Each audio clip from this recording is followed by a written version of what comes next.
Então, vamos começar o muito esperado. O Maurício já queria convidar a Isabel Rios desde que fez o curso dela, de humanização, e gostou muito, sempre fala da Isabel e falou que, olha, era muito importante tê-la aqui no nosso centro de estudos. Então, eu apresento, primeiramente, a palestra da Isabel Rios, professora Isabel Rios, que é doutora em ciências e professora livre-docente pela Faculdade de Medicina da USP, e coordenadora do Núcleo Teórico e Científico do Hospital Clínico, né, da Faculdade de Medicina da USP. Depois da fala da Isabel, a gente vai abrir para as perguntas, né, e, na verdade, inscrição pelo chat. A gente vai pedir, quem quiser perguntar alguma coisa, começar a colocar o nome no chat e depois a gente vai dar a palavra. Mas depois que os debatedores, que é o nosso diretor clínico, né, da divisão médica do Hospital Universitário Clementino Fraga Filho, Alberto Chebabo, o enfermeiro Tony Figueiredo, que é diretor da divisão de enfermagem do nosso hospital, a assistente social Ellen Regina de Oliveira, que é diretora da divisão de apoio assistencial do hospital, e a assistente social Maria da Conceição Lopes, que foi gestora, né, da implantação de um programa de humanização no nosso hospital. Tá bom? Isabel, muito obrigada pela sua participação e te dou a palavra agora. Bom dia a todos. É um prazer estar aqui. Eu agradeço muito, Maurício, por ter me convidado em nome de todo o grupo de estudos. E eu vou, então, compartilhar com vocês. Então, a minha proposta, que eu elaborei junto com o Maurício, nessa reunião, apresentar para vocês um pouco de alguns conceitos, alguns aspectos teóricos relativamente à humanização, que a gente adota aqui no Hospital das Clínicas da Faculdade de Medicina da Universidade de São Paulo. Mas o meu foco principal vai ser apresentar para vocês o nosso jeito HC de desenvolver a humanização na alta complexidade no SUS.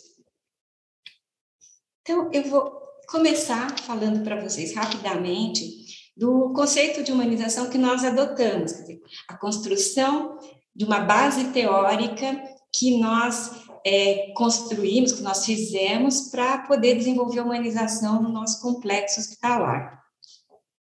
Claro que nós partimos da Política Nacional de Humanização, que é a nossa grande fonte de inspiração, mas nós também trabalhamos com aquilo que já fazia parte da cultura institucional.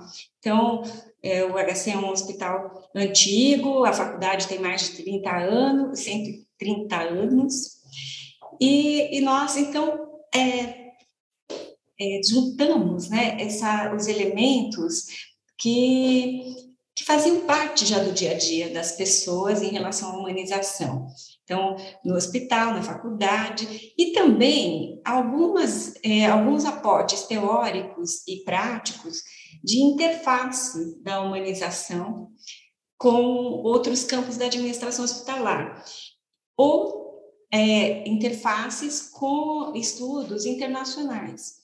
Então, por exemplo, fora do Brasil, não se fala de humanização exatamente como se fala de humanização aqui dentro, mas se fala de humanização em termos de valores, em termos de ética. Dentro do campo da administração, se fala muito de experiência do paciente, fala-se muito de cuidado centrado no paciente. Então, são vários aportes que fazem interfaces com a humanização, e daí que isso tudo está muito fortemente presente no nosso hospital, e nós fomos, então, ouvindo as pessoas e juntando isso para a gente chegar num conceito aglutinador que, para nós, no Hospital das Clínicas, humanização é competência relacional baseada em valores absolutos. Ou seja, é saber se relacionar uns com os outros nas relações de cuidado, nas relações entre nós, na gestão, no ensino, enfim, levando sempre em conta valores que são muito caros a nós. Então, o respeito à dignidade da pessoa, a compaixão, a justiça, a prudência, e tudo isso colocado no dia a dia, por meio de diálogo, de disposição empática e de acolhimento nas relações eu-outro. Então, nós construímos um conceito que faz sentido para nós aqui, a partir disso tudo que eu falei para vocês.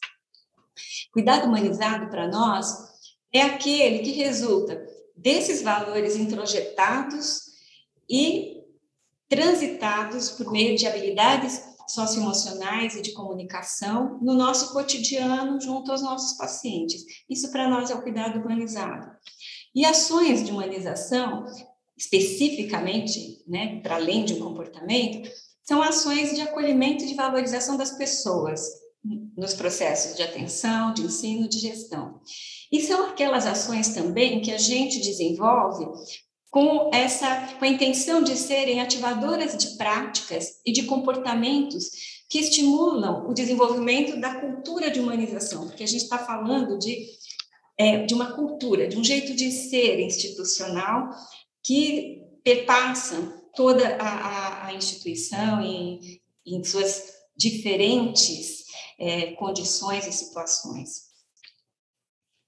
Não é fácil, né? Não é uma coisa fácil, e em parte não é fácil porque nós temos alguns desafios da humanização hospitalar que são desafios inerentes a essa nossa prática ou que vêm da nossa história. Então, desafios como esse, desvio do foco da pessoa para técnicas e tecnologias densas. Bom, a gente trabalha na alta complexidade. A alta complexidade, ela tem como característica prestar serviços que envolvem alta densidade tecnológica e um atendimento muito especializado.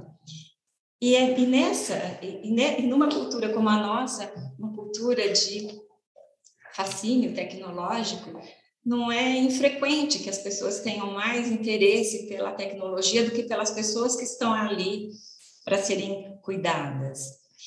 Outra coisa importante é que nós temos, sim, dificuldades de mudança de paradigma assistencial, daquele cuidado centrado no profissional da saúde, centrado no médico, para o cuidado centrado no paciente.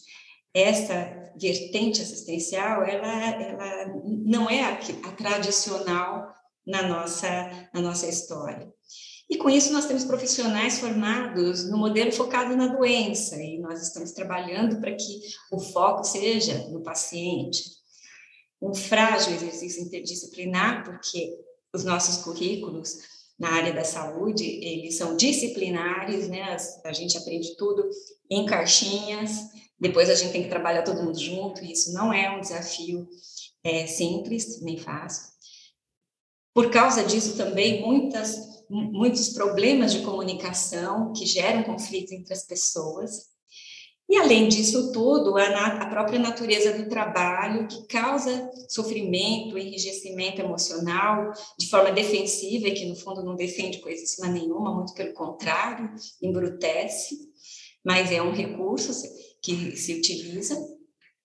E a exaustão e burnout, né, sobretudo nas áreas críticas. Então, esse estresse crônico de natureza ocupacional, que é o burnout, ele é extremamente prevalente na área da saúde, na alta complexidade e no pronto-socorro, no centro cirúrgico, na unidade de terapia intensiva, então nem se fala. Então, nós temos esse conjunto de situações, de aspectos que, no final, geram uma situação de bastante desafio para o desenvolvimento da humanização, nessa perspectiva que eu apresentei para vocês, como um padrão de comportamento ético e relacional que se dá em qualquer contexto. E o nosso contexto é esse, né? Nós somos um hospital muito grande, um hospital que tem... somos 8 institutos, um hospital auxiliar, um hospital de câncer, uma rede de reabilitação, somos 23 mil funcionários, mais de 3 mil alunos por ano. A nossa produção assistencial é tudo para mais de 3 mil cirurgias por mês, 7 mil saídas mês de internação, muitos exames laboratoriais, enfim, nós somos um centro de referência da alta complexidade. Então, tudo aqui é muito, e é claro que é muito, onde tem muita coisa se fazendo, muita gente, muitas diferenças entre as pessoas, a gente tem também muitos conflitos entre as pessoas. Então, se relacionar bem neste ambiente aqui também é um grande desafio, mas é a nossa expectativa. E para dar conta disso, de começar a trabalhar a humanização numa perspectiva muito mais sutil, como essa que eu estou colocando para vocês aqui, né, falando de comportamentos, principalmente, nós tivemos que criar uma estrutura. E criamos. Né? Então, nós criamos em 2012. Em 2010, na verdade, há 10 anos, a gente criou a rede Humanize FM USP-HC, é uma rede de humanização. Pouco tempo depois, a gente criou o Núcleo Técnico e Científico de Humanização, que eu coordeno, e eu acho que foi uma estratégia muito interessante, porque o núcleo técnico, ele está ligado diretamente com a diretoria clínica e com a superintendência do HC, então nós temos um apoio muito grande da alta administração do complexo, e nós temos grupos de trabalho de humanização em cada instituto, que são que formam essa rede colaborativa e de disseminação das práticas de humanização em cada instituto, levando em conta as particularidades de cada instituto, mas tendo linhas comuns de ação. E nós formamos com essa rede, nós do núcleo e as coordenadoras, são todas mulheres, dos grupos de trabalho de humanização dos institutos, nós formamos a comissão de humanização. E essa comissão de humanização se reúne mensalmente para a gente fazer esse desenvolvimento de forma compartilhada, de forma participativa entre todos. O núcleo, ele desenvolve muitos projetos. Eu digo que nós somos, assim, um laboratório de humanização, que a gente, à medida que vão surgindo as demandas, a gente vai trabalhando, a gente põe em ação toda uma metodologia de trabalho que nós temos, né, que começa com o estudo do problema, depois a definição de métodos de desenvolvimento, de planos de ação, e depois o desenvolvimento de indicadores para a gente monitorar todos os projetos. Enfim, a gente utiliza muitas ferramentas da administração, do planejamento principalmente, para desenvolver os nossos projetos. Nesse sentido, a gente é mais ou menos aquilo que em outros hospitais se chama de escritórios de projetos, né? E nós desenvolvemos projetos para gestão da humanização, e isso tem sido muito importante, justamente pelos motivos que eu já apontei para vocês, essa nossa proposta de trabalhar a humanização de forma corporativa. Nós trabalhamos vários projetos na educação, na humanização, na assistência, no ambiente de trabalho, com foco no colaborador, na faculdade, e a gente também faz parte de vários projetos corporativos. Nós estamos sempre presentes no planejamento estratégico, tanto da faculdade quanto do hospital, e nós sempre acabamos sendo chamados para ações que são de caráter estratégico do nosso hospital e também da faculdade. E no ano passado, a gente fez parte do comitê de crise, né? Quando o comitê de crise aqui do HC, em janeiro, começou a se organizar, nós já fomos convocados. Então, tudo que vai se fazer aqui se pensa na humanização junto, e eu acho que é por isso que a gente está conseguindo desenvolver um projeto de caráter corporativo, né? Então, no ano passado, nós trabalhamos com comitês de crise, desenvolvemos um programa que a gente chamou de Cuidar de Todos com Humanização na pandemia, e nós atuamos junto com o comitê na organização e no preparo das equipes assistenciais e das equipes de voluntários. Nós trabalhamos com muitos voluntários. Nós desenvolvemos ações de cuidado para paciente e familiares, eu vou apresentar já para vocês. Trabalhamos primeiro os cuidados psicológicos para trabalhadores da linha de frente, já cuidando da linha de frente, que a gente sabia que seria, né, a equipe mais vulnerável, e, ao final, ações de valorização desses trabalhadores de linha de frente que lutaram tão bravamente durante todo o período da pandemia no ano passado e neste ano. E ainda estão lutando, né? Eu vou agora, então, apresentar para vocês alguns dos projetos dentro de alguns dos âmbitos dessa nossa vasta área de atuação no hospital. E eu vou falar para vocês rapidamente da gestão da humanização, porque eu acho que ela tem um caráter bastante inovador. Aqui tem um gráfico que mostra o resultado de uma metodologia que a gente utiliza aqui no Hospital das Clínicas para mapear. Primeira coisa que nós fizemos, na verdade, dentro da gestão da humanização, foi criar uma classificação para as ações de humanização. Assim como nós criamos uma definição para elas, nós pensamos numa classificação. Depois disso, nós criamos ferramentas de mapeamento dessas ações no complexo inteiro e, a partir daí, a quantificação das ações por diversos âmbitos, para a gente ter uma ideia, para a gente poder monitorar o desenvolvimento corporativo da humanização aqui. Então, nesse gráfico, vocês podem ver que a gente tem, no ano passado, 2020, apesar da pandemia, nós mapeamos 816 programas e ações contínuas de humanização no complexo como um todo, voltadas para o cuidado, para o acolhimento, para gestão participativa, a ambiência, que aqui a gente junta ambiente com acolhimento, ações educativas, de educação permanente, ações de arte e cultura, práticas de bem-estar, principalmente voltadas para os trabalhadores.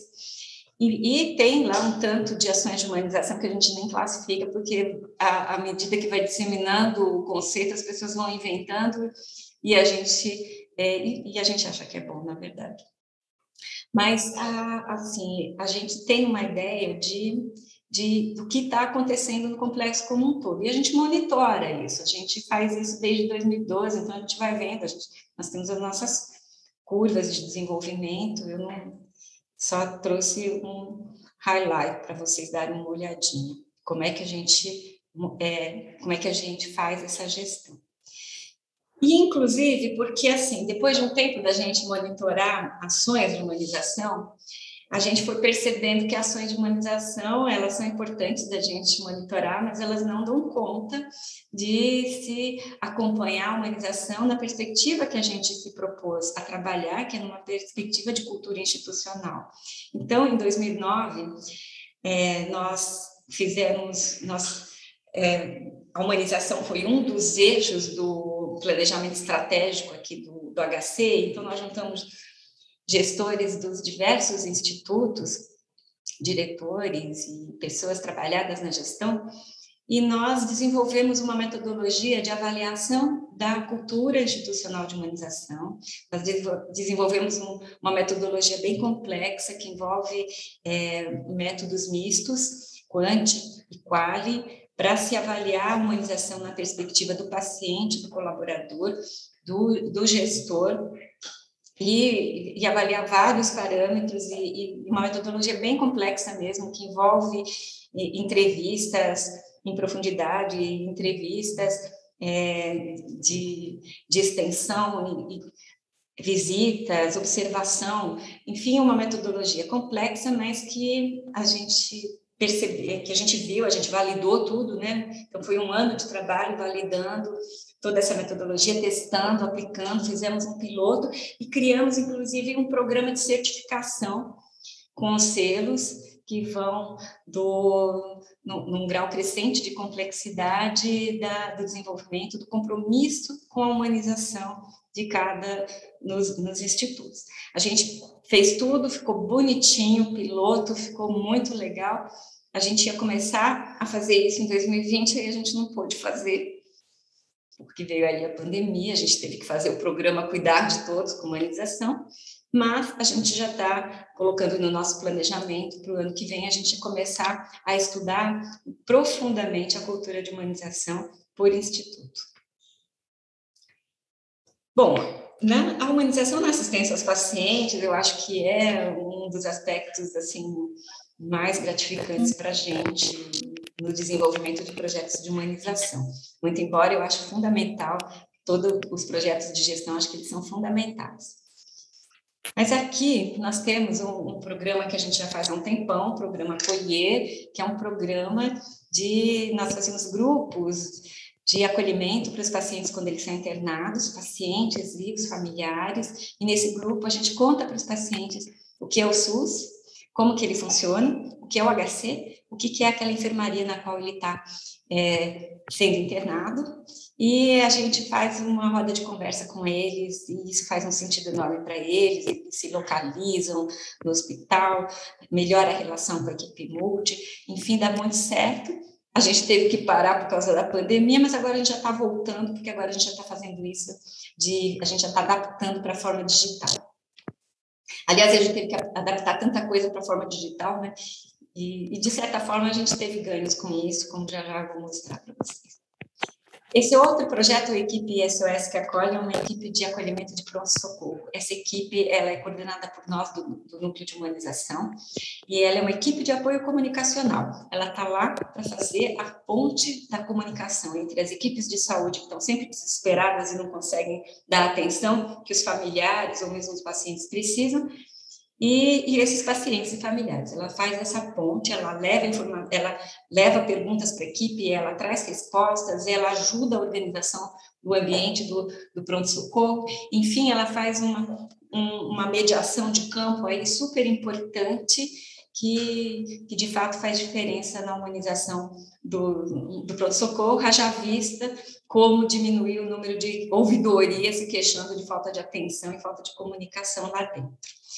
Ela funciona 24 horas por dia, 7 dias por semana.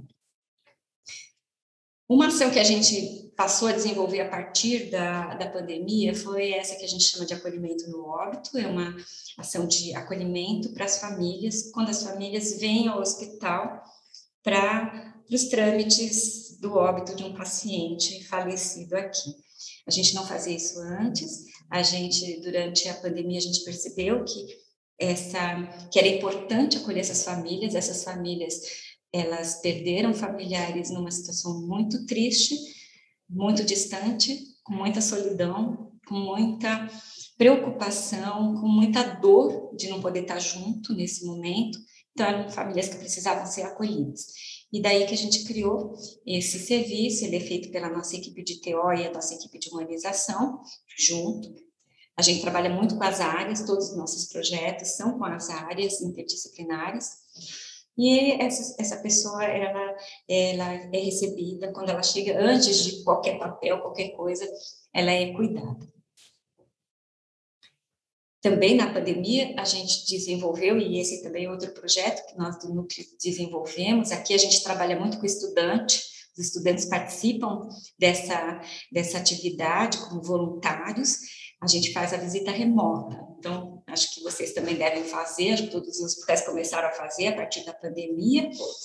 Aqui nós montamos então uma equipe que é a equipe da visita, então um dia antes a equipe de saúde avisa a gente, nós temos tudo isso está estruturado de uma maneira eletrônica, eles entram eles preenchem um formulário solicitando a visita, a gente já no dia seguinte a gente já faz a nossa lista das áreas, dos pacientes, aí a gente já conversa com os familiares, explica o que vai acontecer, fala para eles do termo de consentimento e de sigilo. A gente faz todo esse trabalho e aí à tarde a gente conecta pacientes e familiares por meio de um tablet acoplado a uma haste que a gente criou essa ferramenta aqui e aí a gente faz as visitas remotas. Nós já estamos assim com um acúmulo de mais de 4.000 visitas desde então, porque essa é uma ação que é contínua. A gente continua fazendo visita remota, mesmo agora que o hospital já está abrindo para as visitas presenciais. Tem muitos pacientes que o familiar está longe e eles, então, precisam desse tipo de recurso.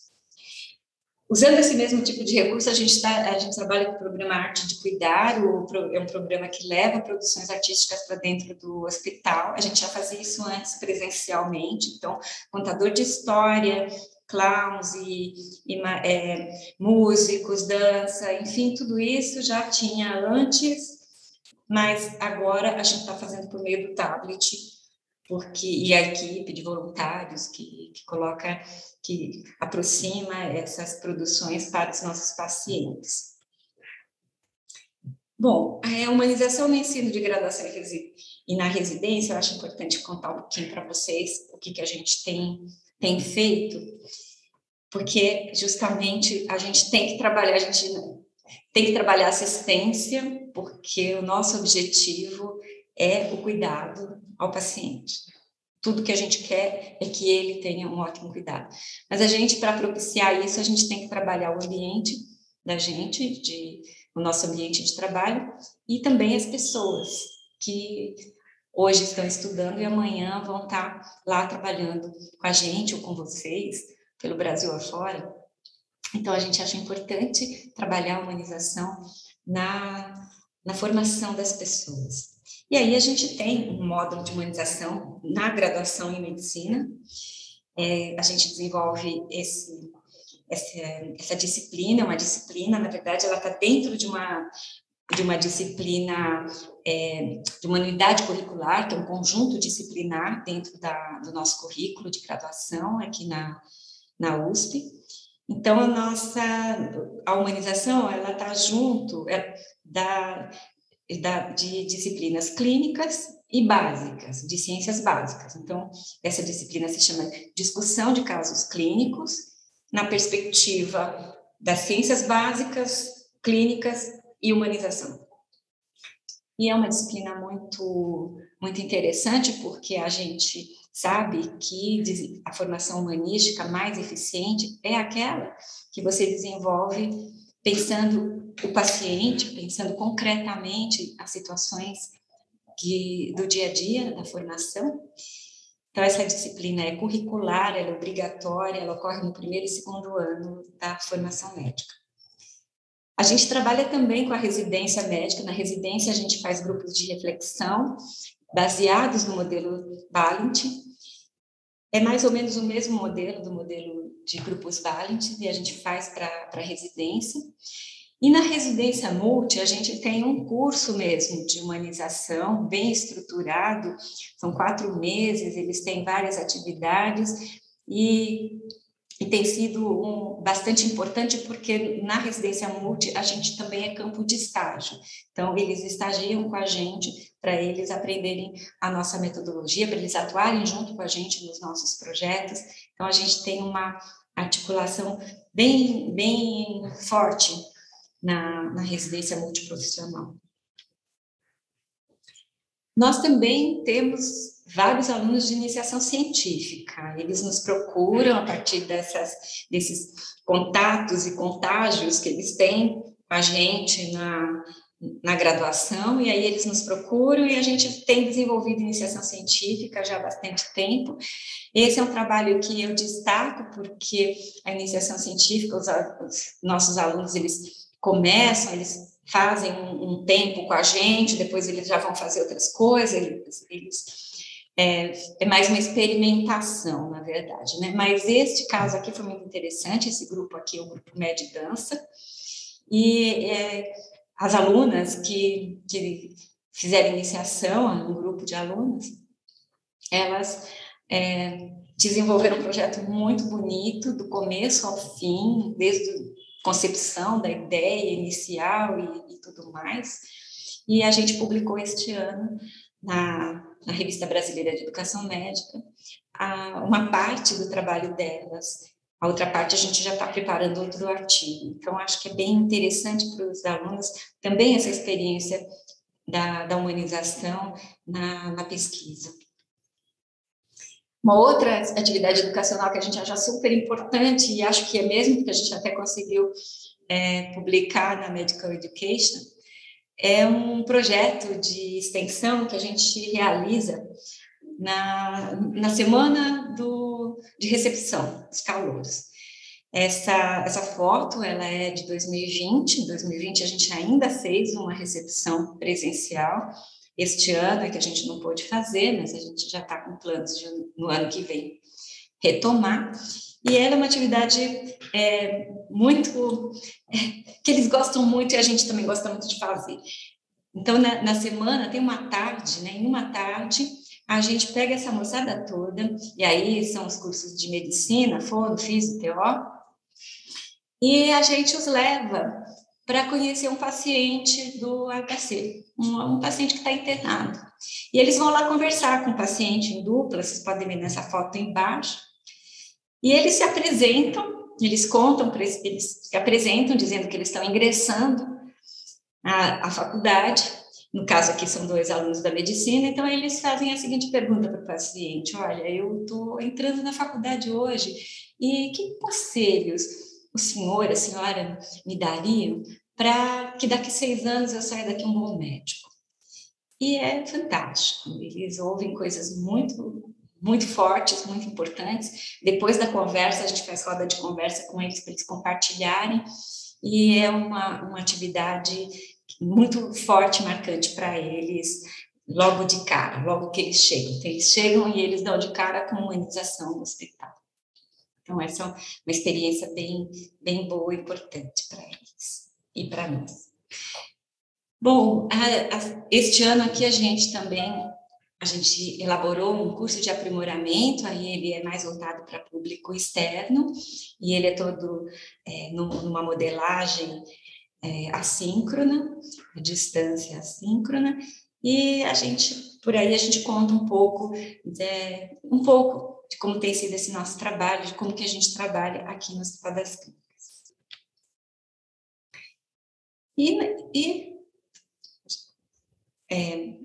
Um outro aspecto que eu acho que é importante colocar aqui para vocês são alguns projetos de ambiente de trabalho e alguns projetos que envolvem o fortalecimento das pessoas para participar da humanização. Então, eu vou falar um pouco do ambiente de trabalho e, em seguida, aquilo que eu chamo de humanização para a cidadania. Bom, nós temos muitos projetos voltados para colaboradores, mas eu vou destacar 2 apenas, que eu acho que eles têm um impacto bastante singular. Um deles é esse que a gente chama de Programa Enfermagem que Acolhe. Esse programa, ele como diz o nome, ele é voltado para a equipe de enfermagem e principalmente enfermagem de área de risco. As UTIs, os pronto-socorros, porque essa população é uma população que sofre muito a síndrome de burnout, é uma população mais vulnerável, e a gente entende que precisa cuidar dessas pessoas de um jeito mais especial mesmo. E o Enfermagem que Acolhe, ele se baseia em estudos, experiências que mostram que na prevenção da síndrome de burnout, 2 aspectos são importantes. Um é você ter no ambiente de trabalho uma sala de descompressão, então, uma sala que tenha uma ambiência preparada para aquela pessoa que está trabalhando, ela em algum momento ela poder sair dali e ela poder se recolher um pouco, ela poder relaxar um pouco, ela poder silenciar um pouco aquele monte de ruídos que estão na cabeça dela. Enfim, a sala de descompressão é uma estratégia que é importante Mas tem uma outra que é menos divulgada, mas que é fundamental, e tem vários estudos mostrando isso, depois, quem quiser bibliografia, eu tenho, mostrando que, assim, um aspecto importantíssimo para a proteção de burnout é a gente não perder noção do sentido daquilo que a gente faz, do sentido do que nós estamos vivendo na construção da nossa própria identidade, no fortalecimento da pessoa que nós somos. E daí é importante criar esses espaços, e a enfermagem que acolhe é justamente isso, são rodas de conversa de pequenos grupos, onde as pessoas resgatam o sentido do que elas fazem, o sentido daquele dia, o sentido do que aconteceu, e por que isso é importante, como que elas podem se fortalecer, e como que elas podem encarar aquilo que está acontecendo. Enfim, são espaços de produção de subjetividade. E esse é um programa que, de fato, faz muita diferença na vida das nossas enfermeiras. E na pandemia, então, nem se fala. Um outro projeto importante é o nosso Código H. Todos os projetos eu vou falando que são importantes, porque eu acho que eles são mesmo, eles têm impacto, e a gente tem contabilizado o impacto, né, desses projetos na nossa vida institucional. Bom, então o projeto é o Código H. O Código H ele é um serviço de mediação de conflitos. A gente instituiu uma mediação de conflitos, porque, como eu disse, conflito é o que não falta num hospital grandão como o nosso, seja entre pacientes e familiares, seja entre pacientes e equipes de saúde, seja nas equipes de saúde, né, uma equipe com outra, um profissional com outro, enfim, não falta problema. E aí, quando já tentaram tudo que sabiam que podia e não deu certo, chama a gente é o Código H. Chama a gente que a gente vai lá e tenta aproximar as pessoas, tenta entender, tenta ver o que de repente, às vezes, o conflito ele é por alguma questão de organização de processo de trabalho, e aí a gente pode rever processos de trabalho, às vezes é falha de comunicação, enfim, muita coisa que pode ser, e a gente está lá para tentar resolver esses problemas. E aí é que é muito importante nós termos um grupo ligado à alta administração, porque às vezes para resolver o problema lá, tem que mexer lá em cima, tem que acionar alguma coisa da alta administração para resolver algum problema de gestão local. E, como eu disse para vocês, esses últimos projetos que eu vou apresentar para vocês, relativos ao que a gente chama de humanização para a cidadania, uma vez que a gente acredita muito que o SUS precisa ser constantemente fortalecido com a participação de todos, profissionais da saúde e sociedade. Daí que a gente tem uma ação que eu também gosto muito, que é o que a gente chama de educação popular. Uma vez por ano a gente faz uma força-tarefa juntando profissionais do complexo como um todo, e a gente vai para frente do metrô para conversar com as pessoas sobre algum tema de humanização. Nosso primeiro tema foi sobre o que é o SUS. O que é o SUS? E é importante, as pessoas não sabem como que é o SUS, como é que ele funciona, por isso elas reclamam muito, elas procuram as coisas nos lugares errados, enfim, porque elas não têm esse conhecimento. Então, a gente vai para a rua contar para as pessoas o que é o SUS, o que é o HC. No ano passado, a gente entregou máscaras e explicou para as pessoas algumas coisas sobre a pandemia e como elas poderiam tomar algumas medidas protetivas. Essa outra ação, ela é a experiência do paciente com humanização. A gente, frequentemente, nós desenvolvemos um questionário validado com perguntas sobre a humanização na perspectiva do paciente, e a gente colhe essas informações. Esse daqui é um consolidado de 2016 a 2018, 2019 a gente ainda não conseguiu trabalhar em cima, mas seja como for, são 1.800 depoimentos, e a síntese, né, quando a gente estuda pelo método do discurso do sujeito coletivo, a síntese que a gente tem é que atendimento humanizado é um atendimento de boa qualidade técnica e com atenção da enfermagem dos médicos, é ser tratado com boa comunicação e empatia. Está na linha do que a gente também acredita. E o nosso projeto mais recente, a gente desenvolvemos agora, no segundo semestre desse ano, que é o projeto A Voz do Paciente.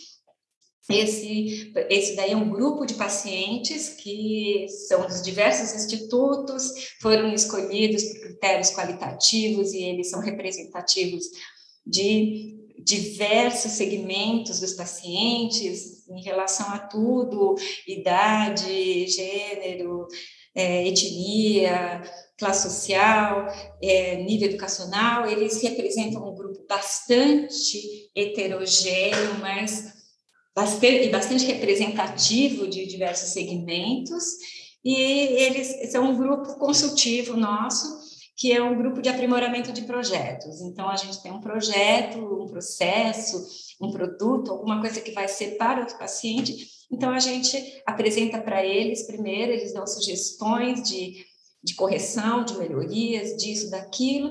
Aí, a gente pega todas essas sugestões deles e manda lá para prototipagem dos projetos, e os projetos são aprimorados a partir do que eles trazem como observações de como tornar o produto, o processo, o serviço melhor na perspectiva do paciente.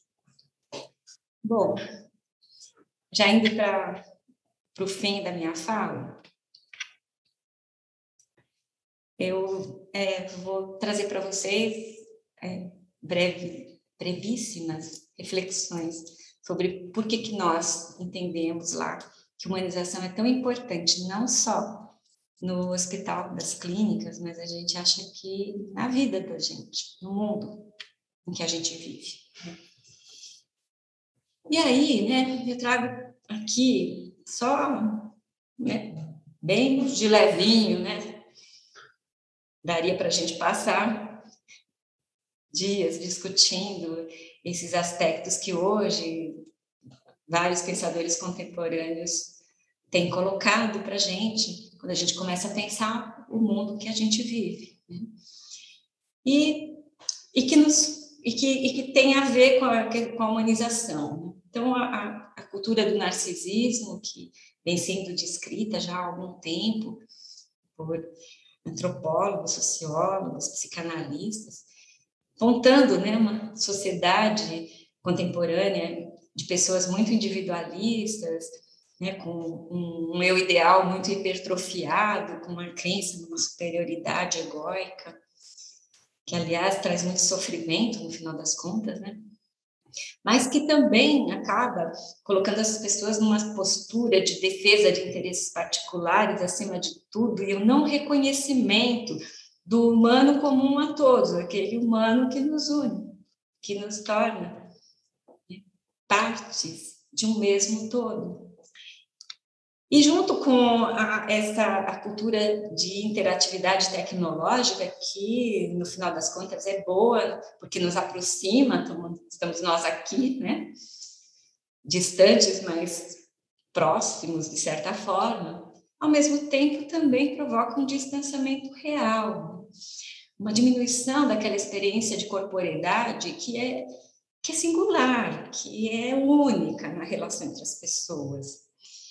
E, ao mesmo tempo, começa a se criar uma condição em que as relações acabam sendo muito invadidas por esse outro informação, né? Quer dizer, isso que vem do outro na forma de narrativas, nas mídias sociais, e que não tem esse caráter, esse potencial de experimentação que a gente tem na corporeidade, né? E essa outra informação, ele chega numa quantidade, numa velocidade terrível, insuportável, muitas vezes.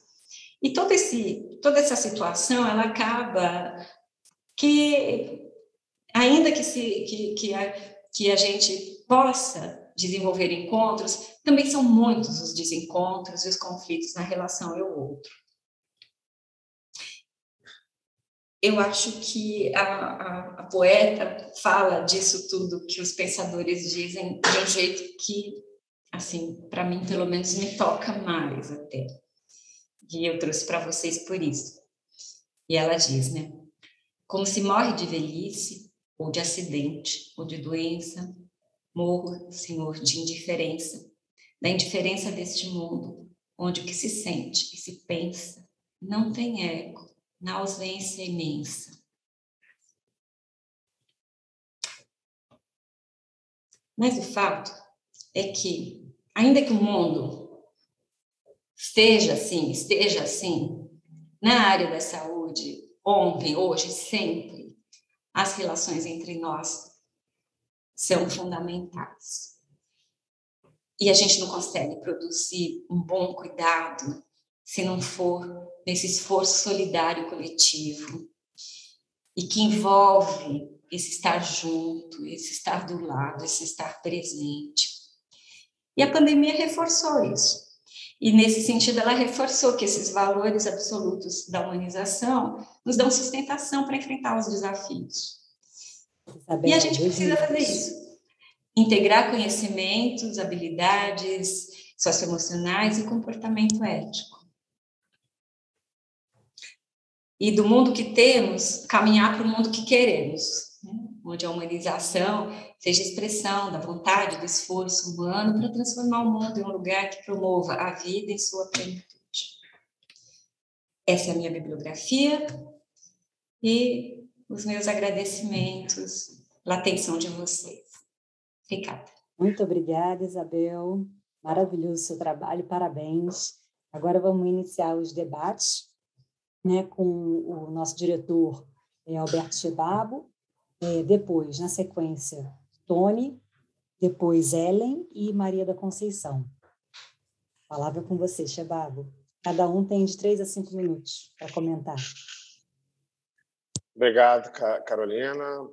Queria primeiro parabenizar a Isabel pelo trabalho, pela palestra, mas principalmente pelo trabalho. Acho que é bastante desafiador para todos nós, né? Essa humanização dentro do hospital. A gente vive todos os dias essas situações, né, de conflitos internos, conflitos externos, né, conflitos com os pacientes, né? E é uma tarefa difícil mesmo, né? Porque o ser humano é difícil, né? Então quando a gente fala em humanização, né, a gente tem que lembrar que a gente está lidando com pessoas com características diferentes, formações diferentes, né, com expectativas diferentes, como você demonstrou, né? E isso dificulta muito, né, essa relação entre as pessoas, e principalmente entre a equipe de assistência do hospital, né, e aí envolve toda a equipe de assistência, e os pacientes, né? Quando nós, profissionais de saúde, quando a gente se torna paciente, né, a gente consegue enxergar isso de uma forma muito, muito fácil. Mesmo quando a gente não é paciente, quando a gente é acompanhante de um paciente, né, a gente consegue ver não são erros, mas as formas como a gente lida e que às vezes para a gente parecem tão naturais e que para o paciente, né, às vezes pode até ser interpretados de uma forma de mágoa ou de uma dificuldade de relacionamento muito importante, de não entender o problema do outro, né? Porque para a gente está no nosso ambiente de trabalho, né? Então eu sempre tento me colocar nessa situação quando eu vou em qualquer local, em qualquer empresa, em qualquer local que faça atendimento ao público. Às vezes as pessoas ficam criticando porque você vai numa repartição pública, seja ela qual for, e aí não tem nada a ver com a saúde, mas que as pessoas estão ali conversando ou rindo, tal, e você está com um problema que você quer resolver.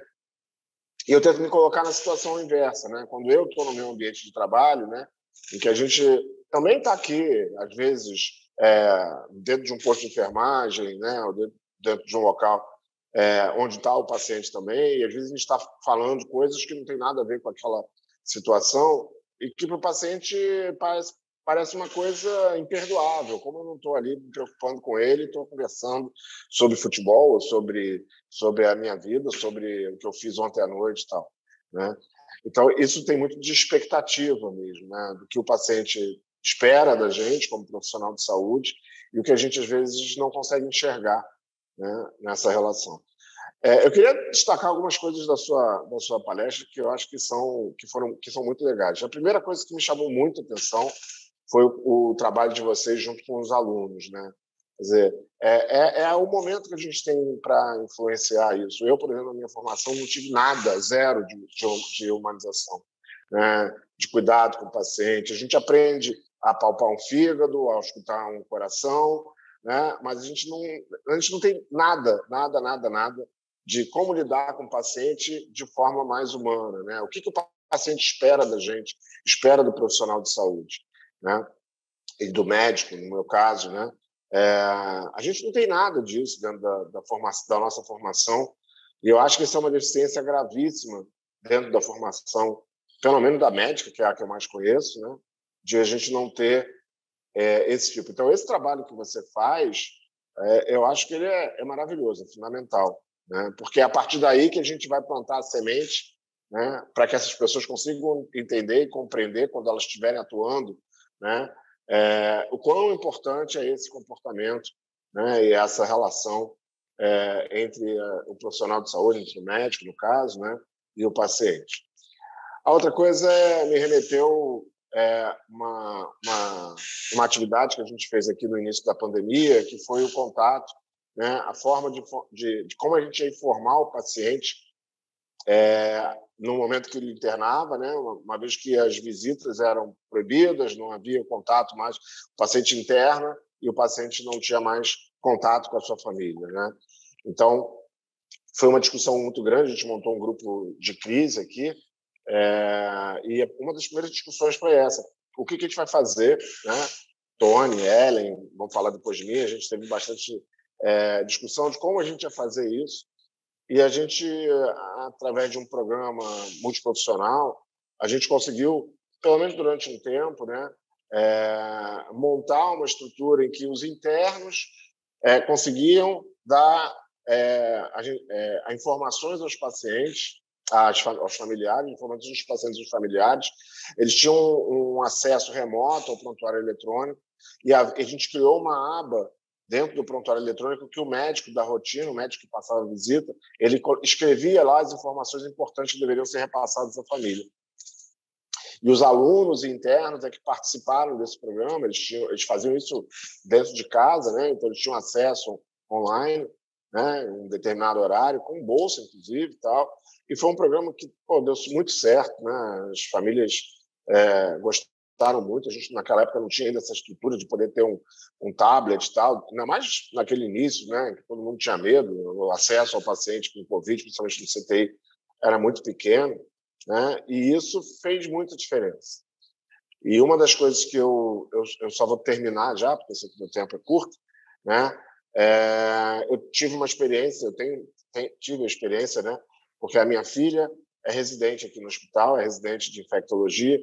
Ela estava no R2 no início da pandemia e, obviamente, por ser residente de infectologia, por ser residente, principalmente residente de infectologia, estava ali na linha de frente da Covid. E ela, naquela época, ainda estava morando comigo, em casa, né? E era muito difícil, né? Ela chegava em casa todos os dias. Para eles foi muito difícil, os residentes, eu acho que eu sempre falo, eles ganharam uma casca que a gente demorou 10, 15 anos, eles tiveram que ganhar essa casca em semanas, né?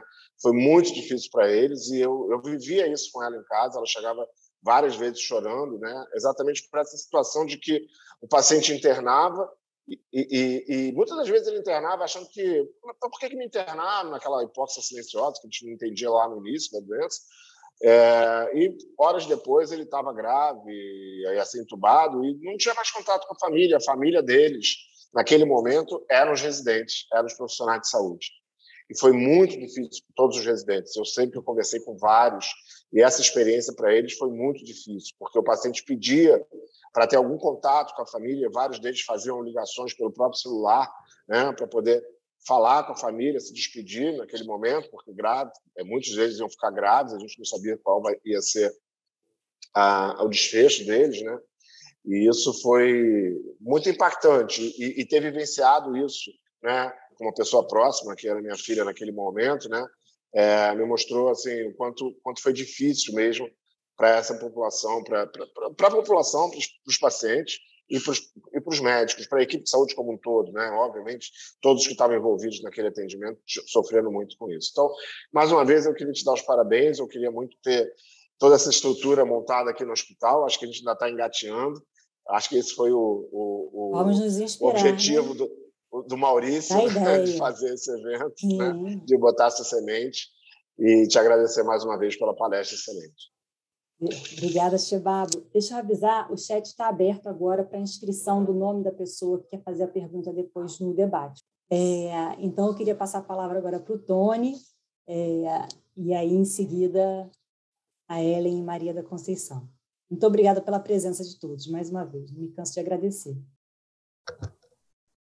Bom, acho que a professora Isabel teve algumas falas bem importantes, né? Eu poderia até destacar aqui um pouquinho. A princípio, a questão do modelo cartesiano, né, fragmentário, que é a assistência à saúde, né? A gente tem ações, tem categorias profissionais trabalhando de forma muito isolada ainda, né? Eu acho que isso tem que ser combatido aí pela equipe multiprofissional para trabalhar nesse sentido da multiprofissionalidade, né, de a gente trabalhar de forma mais integrativa, né, de uma forma mais sistêmica, né? É uma coisa bem importante.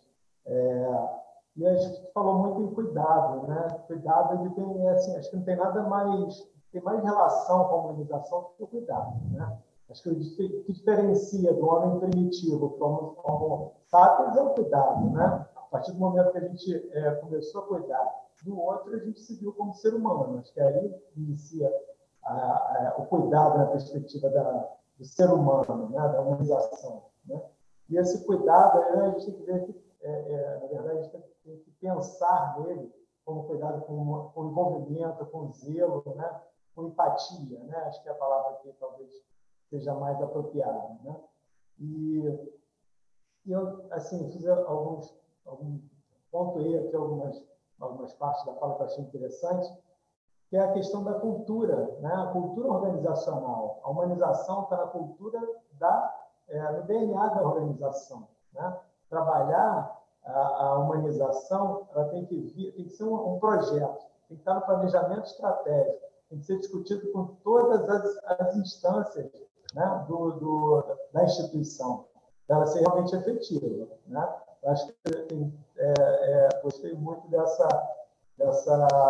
visão da organização, de ter a humanização como parte do seu DNA, né? Talvez a parte mais importante, faça a maior diferença aí para o paciente, não tenho certeza disso. Mas também, não só para o paciente, mas também para os profissionais, né? A gente vê que os profissionais, né, a gente tem, já foi falado, diferenças culturais, a gente tem diferenças de formação, a gente tem várias situações diferentes, até na perspectiva do trabalho, né? A característica do trabalho de cada um dos profissionais, até a visão, a importância que cada um dá a cada tipo de cuidado é diferente, né?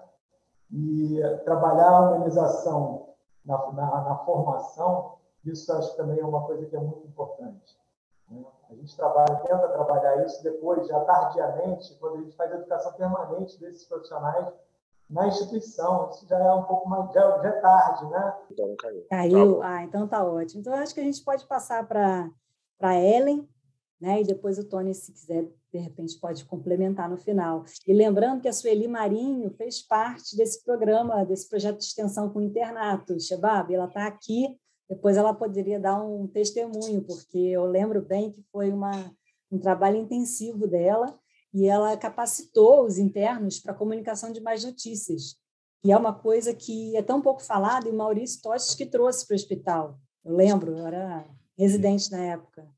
Viu, Maurício? Estou te entregando a sua idade. Então, Ellen, por favor, a palavra é com você. Bom dia a todos. Queria parabenizar a Isabel. Maurício já tinha falado da magnitude do trabalho no hospital, e ele vai trazer aportes importantes para o trabalho que a gente pretende retomar no hospital. Na verdade, o que eu diria é que a maioria dos hospitais terciários, né, eles de alguma forma já atuam dentro da proposta do Plano Nacional de Humanização. Claro que a magnitude desse trabalho vai depender de financiamento, de educação permanente, mas eu acho que, antes de tudo, a cultura que se tem do que se quer, né, caminhar com aquele hospital. Se a questão da humanização ela está na agenda das estratégias da unidade de saúde. Eu acho que isso é importante, ele tem que estar nessa agenda, tem que ter uma cultura que vai além do que nós temos em termos de financiamento, etc., porque financiamento é sempre curto, é muito enxuto, e que não depende, não tem que preponderar essa questão.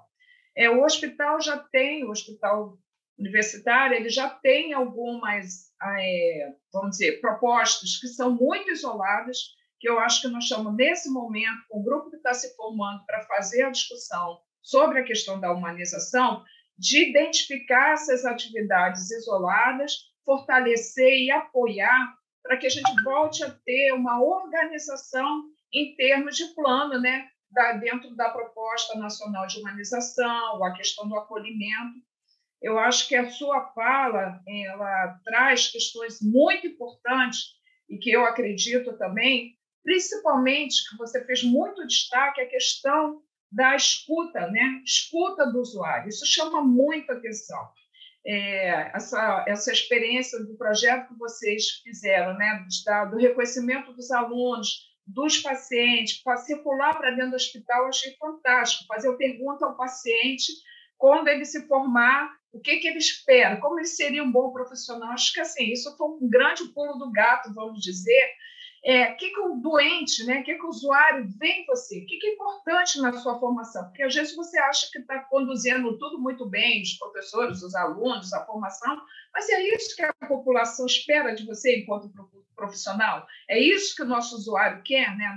Nossa formação? Então, eu destacaria que eu acho que fazer o usuário um protagonista nesse movimento, nesse plano de humanização é fundamental. É fundamental ter representantes de usuários, é fundamental ter a sociedade civil representante, né? Movimentos de sociedade civil dentro, a gente implantar programas de qualificação, né? De qualidade, ouvidoria, mas tem que ter a fala e a escuta do usuário.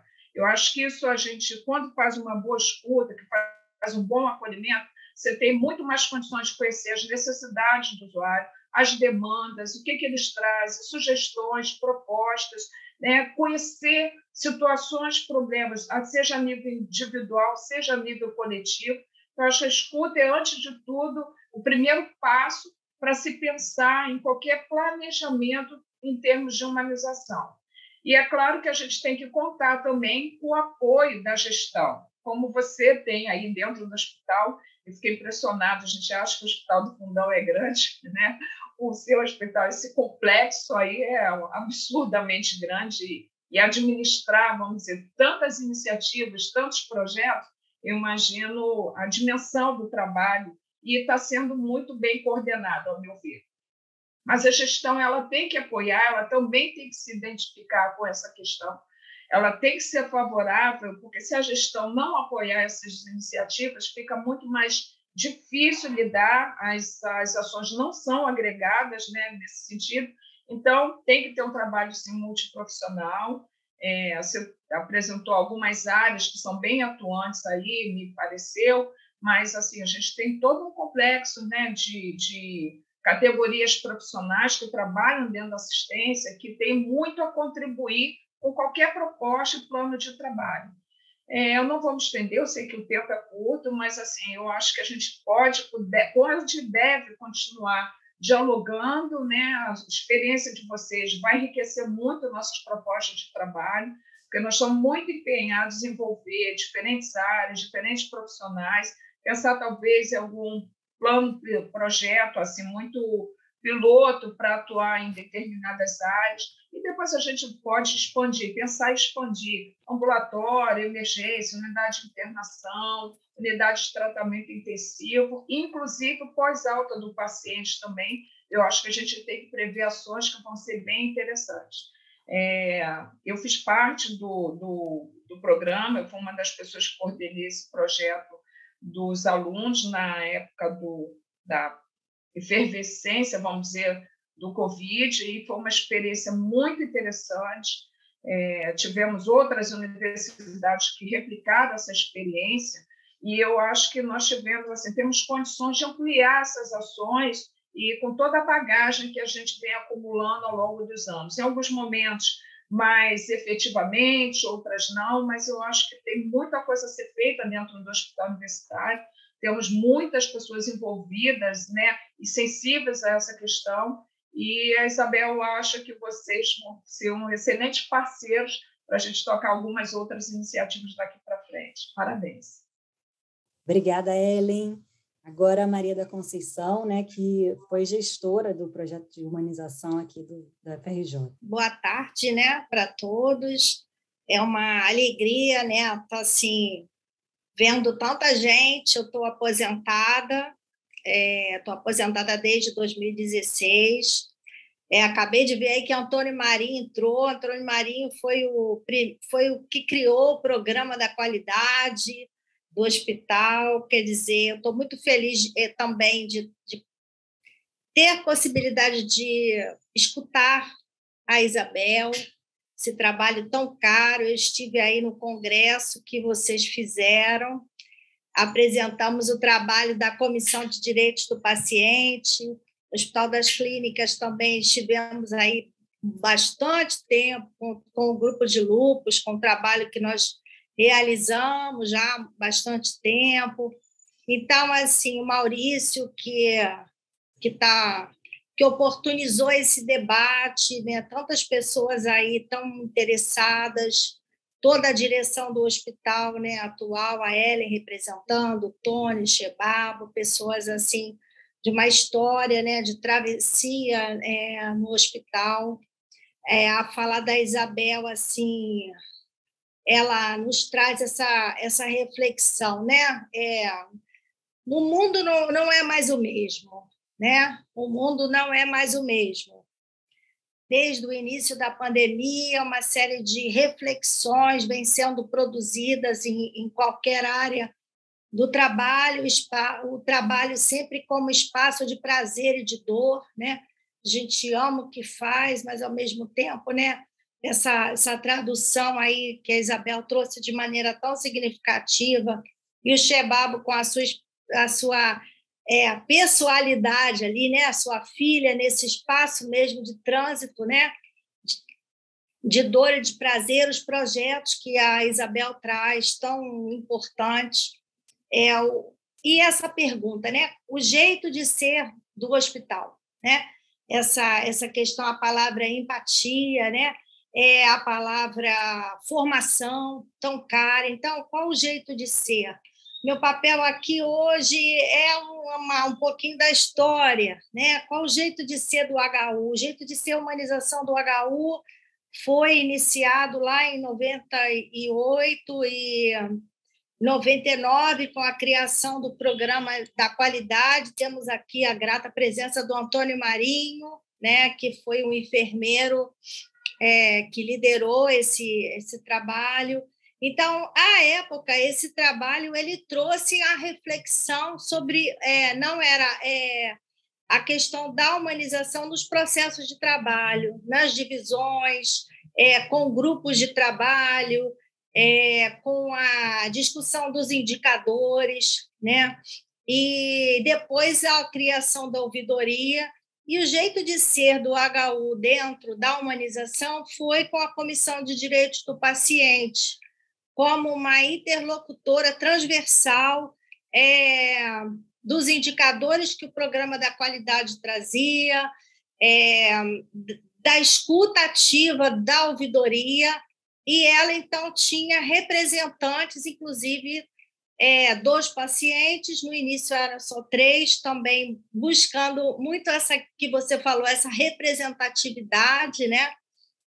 Depois ele e da Faculdade de Medicina, né? Então, o primeiro representante era o professor Vomar, né? O professor Vomar, ele foi o primeiro representante, mas a comissão ela se atualizava todo ano.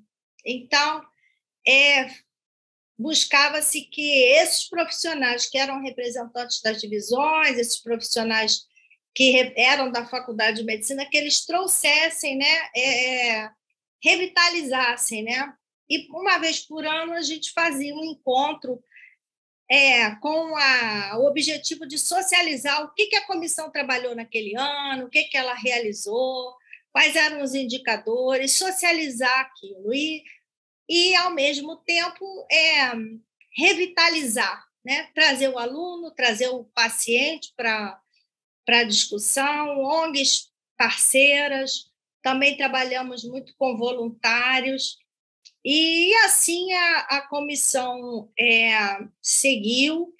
Eu acho que esse momento do hospital é um momento muito importante, porque nós estamos nessa pergunta: qual será o nosso jeito agora, né?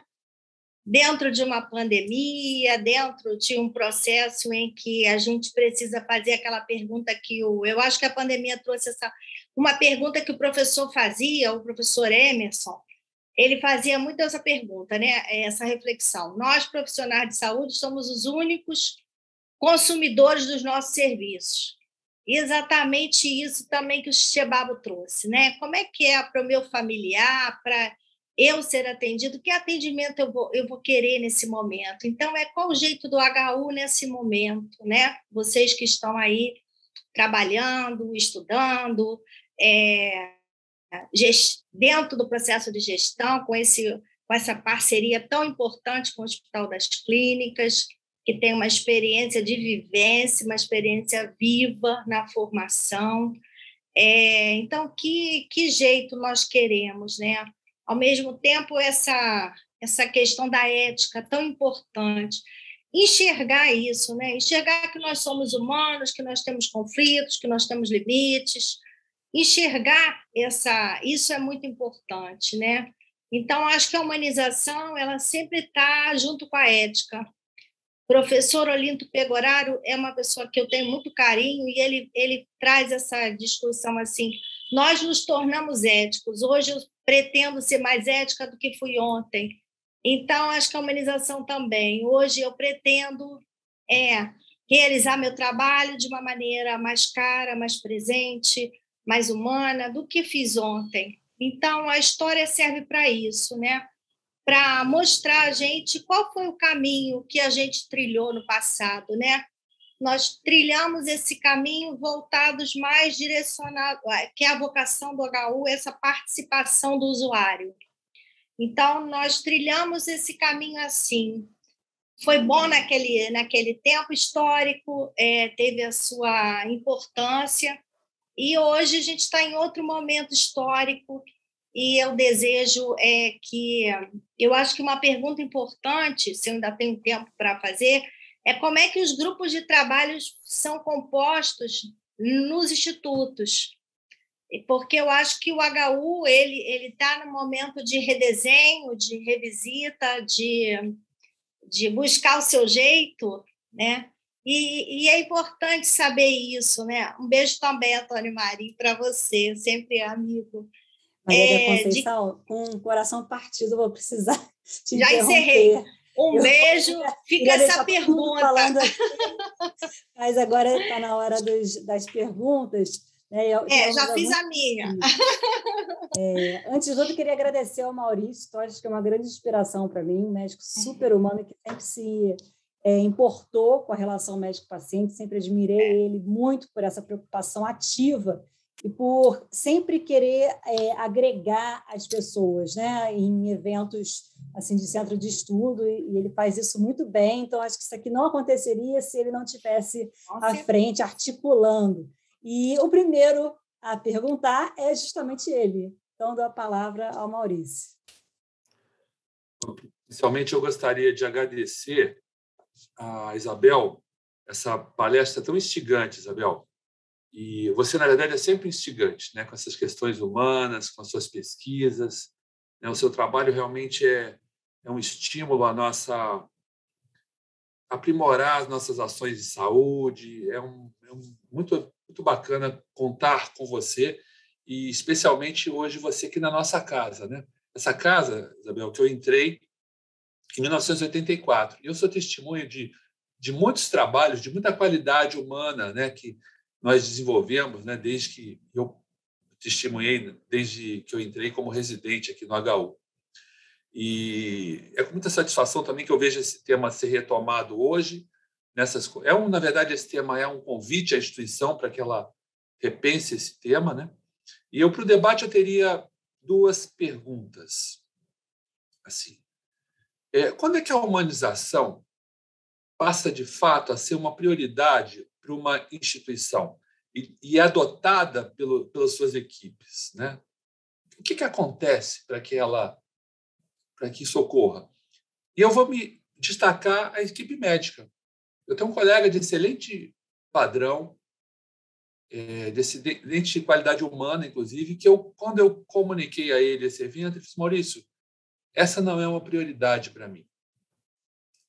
Eu sei que ele é uma pessoa humana, que ele cultiva, mas assim, eu notei, por exemplo, nesse preparo para essa atividade, o interesse maior em profissionais não médicos do que em profissionais médicos. O que será que se passa, Isabel? Essa é a minha pergunta. Vamos fazer pergunta e resposta, ou a gente faz todas as perguntas e a Isabel dá um arremate no final? A gente está com 10 minutos aí restantes. Vamos fazer todas as perguntas, Isabel? Você que sabe, decide aí o que seria mais fácil.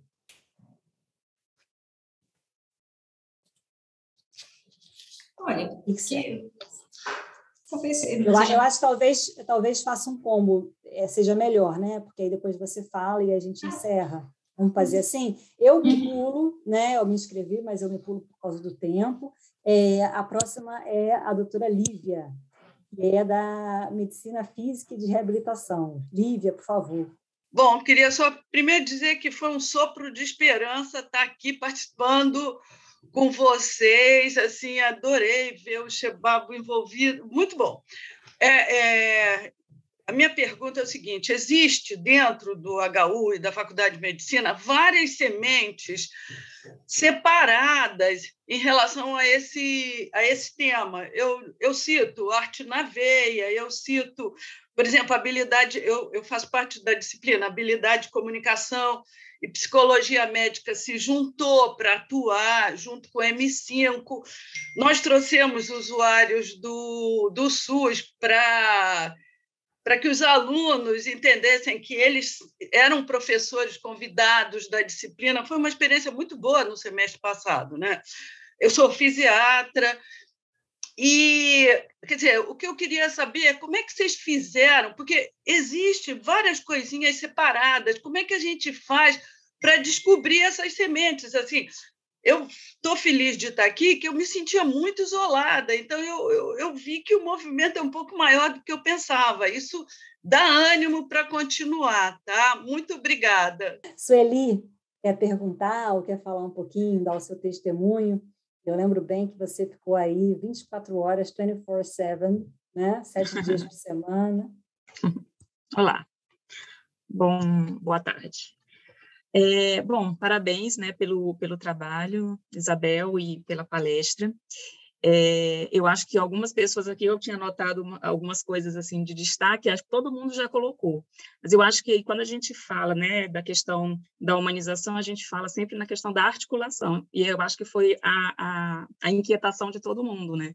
Eu fiquei contente, assim, quando a Ellen fala, né, então vamos reunir, vamos conhecer, vamos monitorar, né, e a professora Lívia também coloca isso, vamos reunir todas essas iniciativas. Então, essa articulação, essa comunicação que a gente quer, né, nos serviços, na assistência, na gestão, nas relações de trabalho, a gente precisa pensar ela também de maneira articulada, para que talvez ela se torne aí a questão da inquietação do Maurício, que eu concordo, como é que a questão da humanização, né, ela pode ser incorporada e vista como alguma coisa de interessante, de produtiva, de que faça sentido, de que seja orgânica para todas as áreas, né?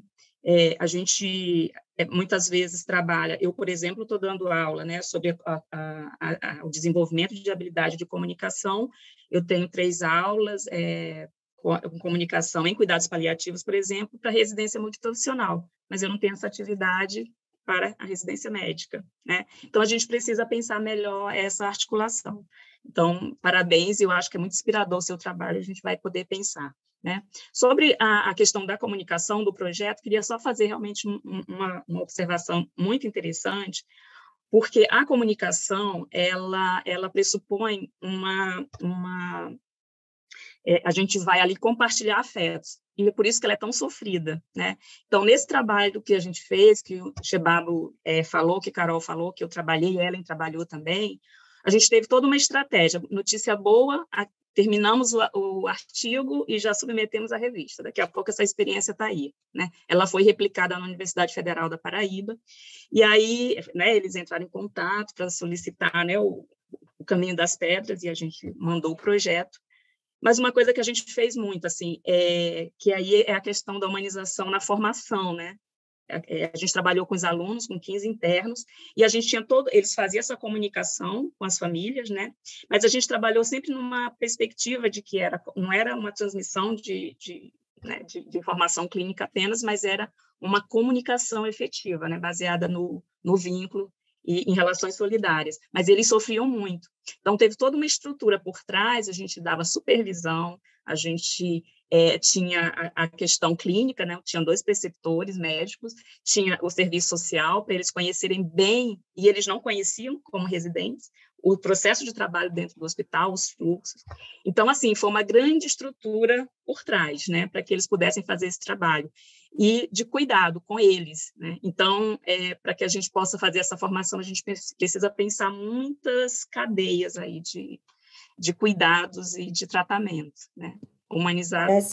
Parece simples, mas é muito complexo, né? É muito complexo. Talvez seja a coisa mais difícil hoje em dia. Isabel, então, você dá um arremate. Desculpa o tempo, a gente está ultrapassando um pouquinho, né? Vamos dar 10 minutos para a Isabel fazer os comentários finais e responder as perguntas.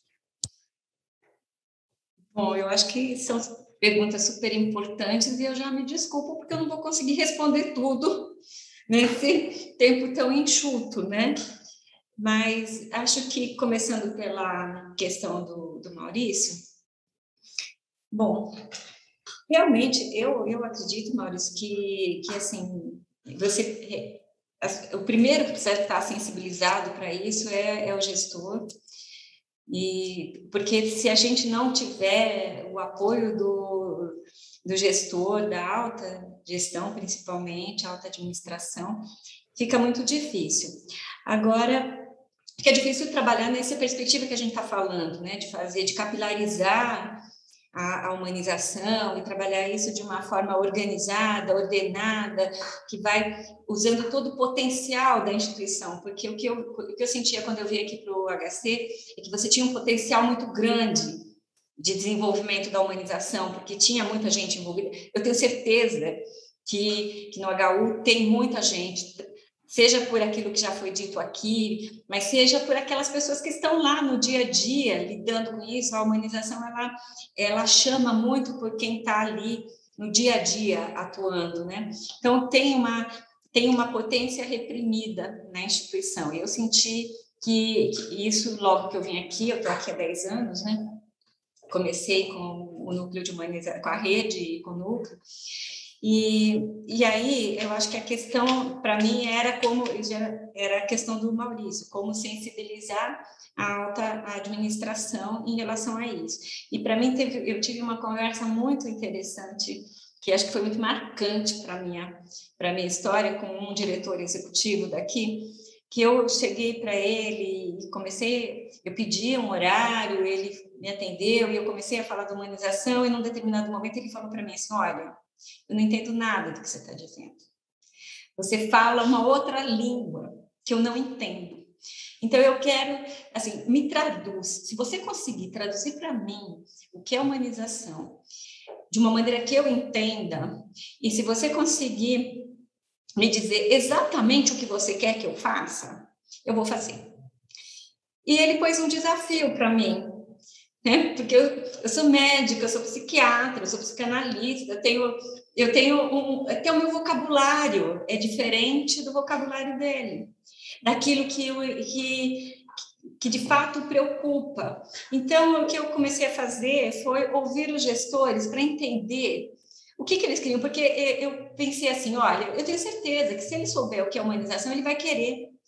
Porque, por um outro caminho, ele quer isso, eu sei que ele quer que o paciente, ele quer o melhor cuidado, ele quer uma boa experiência para o paciente, ele quer que o trabalhador que esteja aqui esteja motivado, ele quer que esteja bem. Eu sei que ele quer tudo que é da humanização, mas ele não está entendendo que o que eu estou dizendo tem a ver com isso. Então, eu preciso entender como que eu chego nele.